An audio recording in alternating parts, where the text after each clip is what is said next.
Hello everybody, welcome back to Great Northwest Weaponry. This is Thomas, and today we are looking at a Tokyo Arsenal Arisaka Type 38. This is going to be the kickoff point for a little brief series on Japanese rifles, as I also have a Type 99, an early war Type 99. I'm really excited about this. This is another one, as with the Nambu that we took a look at a while back. I've been really excited to shoot this gun and waiting for quite a while. I've actually owned this gun for probably like 3 or 4 months now. And Steinle Ammo got me some 6.5 Japanese Arisaka. So it's a really cool piece. I'm really excited about this. Like I say, I'm kind of nerding out about the fact that this is the first day I've had any of these Japanese guns out, and they're all working perfectly, so I'm very happy about it. But before I nerd out too much, let's just go ahead and go to the gun room. The Type 38 is a rifle that came to be largely because of a war that a lot of us in the West have probably not even heard of, the Russo-Japanese War, of which happened from 1904 to 1905. And in this war, the Japanese army was primarily using the Arisaka Type 30, of which this is a direct update to. A direct update, by the way, that was conceived by then Major Kijiro Nambu. You may remember us talking about who would later become General Kijiro Nambu when we did the demo of the Nambu Type 14. So the Navy had already updated from the Type 30. The Navy actually never really used the Type 30. They were using the, what's it called? The Murata Type 22, I believe it is. But they had updated to the Type 35, of which was also an upgrade over the Type 30, but not enough of an upgrade, as officials had determined during the Russo-Japanese War, when, with the Type 30 in particular, they were having serious problems with jamming because of the mud. It was a very open bolt system and a very complex bolt system, so a little bit of grime would go a long way in this rifle to stopping it from functioning properly. So, near the tail end of the war, Nambu was commissioned more or less to create a updated version of the rifle, and he would simplify the bolt from, I believe it's 9 pieces down to 6, of which in and of itself would help a lot with the mud problem. He also added a dust cover. Now, the dust cover is unique on this one in regards to, like, none of the later or earlier rifles rather had this style of dust cover, but they did use dust covers already on the Type 35. We don't have a Type 35, but we do happen to have a Siamese Mauser, of which uses the same type of dust cover as the Type 35. So we're going to compare the two styles of dust cover right here. You can see that the dust cover on the Type 38 follows the bolt. This piece here is the dust cover. Now, on the Type 35, they would have had a dust cover like this one that moves independently and clicks into place with this little latch here. So, Siamese Mauser, we'll be taking a look at you again. So with these and other upgrades implemented, the Type 38 is adopted in 1905 by the Japanese Army. Roughly 3,400,000 of these were made, so they're not exactly uncommon, though this one does have something that we'll look at closer when we get to looking at markings on the tabletop, but I have a intact chrysanthemum on this one, of which I'm very happy about. The 16-pointed, I believe it's 16-pointed chrysanthemum is the mark of the Emperor, and at the end of World War II, any of these that were surrendered had that mark struck from them. So this was probably taken by a U.S. soldier during the fighting in the Pacific. And it's worth bouncing back to the date in which this was released to clarify something. So, Type 38, 1905. 38 is 1905. We've discussed this before, so 38 is a reference to the year of the reigning emperor. And at the time, it was Emperor Meiji, whose given name was Mutsuhito. We went over Emperor's names and how they work in the demo of the Type 14 Nambu, but just a quick recap. They have a given name, Mutsuhito being the given name of the Emperor in question here. While they're Emperor, they're just called the Emperor, and then after they die, they're given a posthumous name that correlates to the period of time in which they ruled, and in the case of the Emperor in question here, Mutsuhito, is Emperor Meiji. Also sometimes called Meiji the Great or Meiji the Good. This is the guy that brought Japan into the modern era. He also is the guy that started Japan on the path of imperialism, of which would get them in trouble. But he definitely was a interesting guy. And 1905 was the 38th year of his rule. So, Type 38.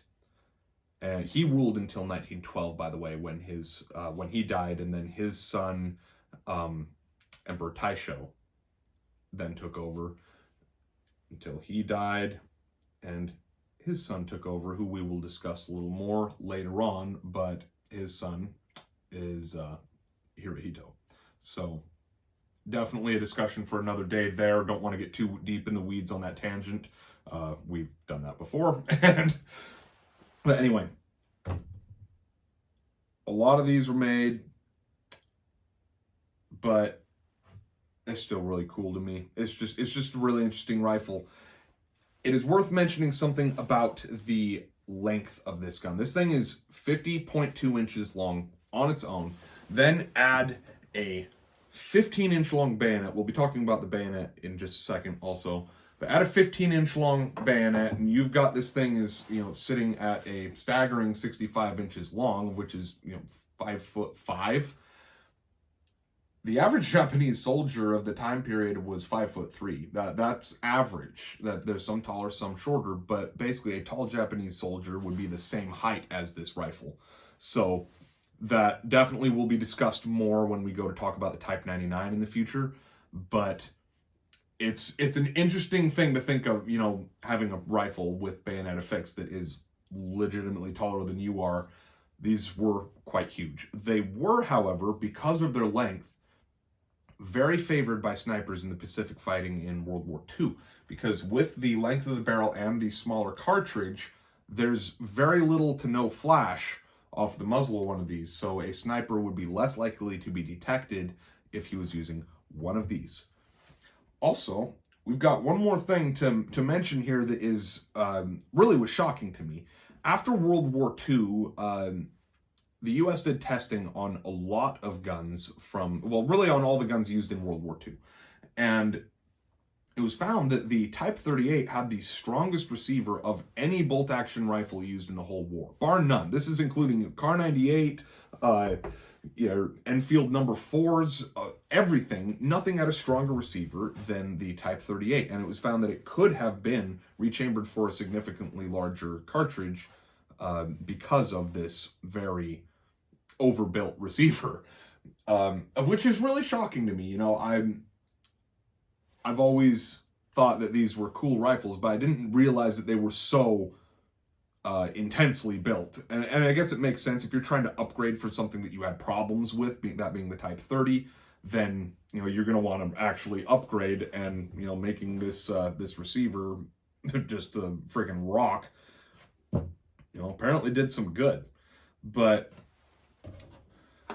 we mentioned that we were going to talk a little bit about the bayonet. This is going to be fairly brief here, but these bayonets this is a Type 30 bayonet. The Type 30 bayonet was used on all Japanese rifles until 1945, which also, by the way, the Type 38 did not cease production until 1945. This one is a pre-1933. We'll talk about that more when we go to the tabletop here in a moment, but just for a little context. So, all the way until 1945, from the Type 30 on, of which, with this being 1905, some quick math tells me that this bayonet was in service starting in 1897. 97 would be 30 for the Type 30, so Type 30 bayonet, 1897 to 1945, they didn't really change a thing. They simplified them during World War II a bit, as production was rushed to get stuff out the door into the front lines. So you'll see some of them that like don't have the hooked quillion here, of which was used actually to devastating effect. Japanese soldiers would use this to catch an enemy bayonet like so, and then twist the gun out of the enemy's hand. So definitely an interesting little side note there, a little tidbit. And actually in Eugene Sledge's book, Eugene Sledge being a soldier from World War II, who fought in the Pacific, he actually specifically mentions in his book With the Old Breed at Peleliu and Okinawa that they trained to avoid that, because that it was becoming a real problem where you'd go to have to fight the Japanese with the bayonet because they're prone to charging with the bayonet, and he'd just snag your rifle barrel or your bayonet and yank the gun out of your hand. So they had to train to hold their rifle different to counteract that. So interesting little side note. But anyway, we've got a lot of markings to look at here, as we always will with Japanese guns, because it's just reading kanji script is a chore for a lot of us that don't read kanji. So we're going to go ahead and do that and go to the tabletop. First few markings we're going to be taking a look at are on the top of the receiver. So first and foremost, you've got the chrysanthemum, the 16-petal chrysanthemum, the mark of the emperor. The Japanese army, it should be quickly noted here, was directly in service of the emperor. They did not answer to anybody else in the Japanese political system, just the emperor. But this marking was meant to liken the average Japanese soldier to the samurai class of old, which at this point had already reached a legendary and somewhat fanciful status. To see the rest of the markings, we're going to have to open the bolt because of this dust cover. So we've just got these three here. So starting at the top, we've got 3, 8, type. Type is a rough translation of this, by the way. It's been commonly accepted that it's called Type 38, but really it could mean Model 38 just as much as it means type. The direct translation of this is a little murky, but 38 type or 38 model. And really that's it for the top. But now we've got the somewhat intricate system of trying to figure out the date and the arsenal markings on these. So this one is a no series. Normally right there past the end of my fingertip there would be a series marking, and this one is lacking in such a marking. These started popping up in 1933, the series markings did. So this is a pre-1933. We'd already mentioned that, and that is how you can tell. And with the massive serial number, that also explains a bit. So after you start seeing series markings, the actual serial number would end at 100,000 and restart with, so you'd have your marking for first series and then up to 100,000, and then your marking for second series and up to 100,000, and so on. Now, on the opposite end, right at the tip of my finger here, is your arsenal marking. Now, a lot of you may think this is Kokura, and later it would be, after 1935. But pre-1935, this was Tokyo Arsenal, from 1870 to 1935, actually. From 1935 to 1945, this would be Kokura. So if you see this on a Type 99, it's going to be Kokura Arsenal, like most, if not all of the time. But in the case of this particularly old rifle, it is actually Tokyo Arsenal. So now we've got bolt extraction. We've already got the bolt popped open. You're just going to pull it to the back, and then you see this piece here, pull back on that, and extract the rest of the way. With the dust cover on, it can be a little firm to extract, but it does pull straight off.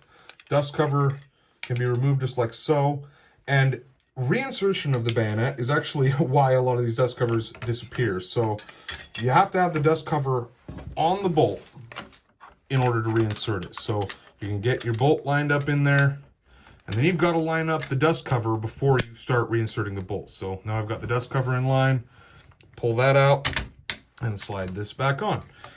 This is something that is a pain, kind of, especially if you don't know how to do it. Like, it's not hard once you know how, but if you don't know how, it's a massive pain. Quick thing too, there would be a serial number back here, and there is on this one, in the position that we have it currently. You probably can't really see it, but on a genuine Arisaka dust cover, there will be a serial number on this back piece back here. This one does not match. Both rifle and dust cover and bayonet were all of these were bought from my friends at the Warfront, as with, you know, pretty much all of my rifles that we've seen up to this point. But it's an awesome piece. I'm glad to have such a complete kit. I kind of want to go shoot it some more, so let's go do that. So loading the Type 38 is nothing special at all. It really is a lot like loading a Mauser. So you've got 5-round stripper clip, and it just mounts in here and just press them in. You can kick this out by shoving the bolt forward. We're not going to do that because Japanese stripper clips are expensive, and these are original Japanese clips to the best of what I can tell. Just close the bolt and you're good. The dust cover can be a little strange to get used to it being there. It moves around a bit when you shoot. Like, it's, on this one, it doesn't really move much. Really, the bayonet is actually the weirdest thing. That's actually why I took it off. Bayonet tends to wobble on really almost all Arisakas that I've ever shot. The bayonet is not firmly secure. It's a little more secure on this one than it is on my Type 99 that we'll be looking at down the road. And as we've already discussed, pretty much all Arisakas used it, like from the Type 30 on, used a variant of the Type 30 bayonet. But safety for this is, see this knurled piece here? You depress it and rotate clockwise, and then it'll look like that. So that's fire, that's safe. So we're gonna put this back on fire. We got one loaded. Let's go ahead and take a few shots at this steel plate out here.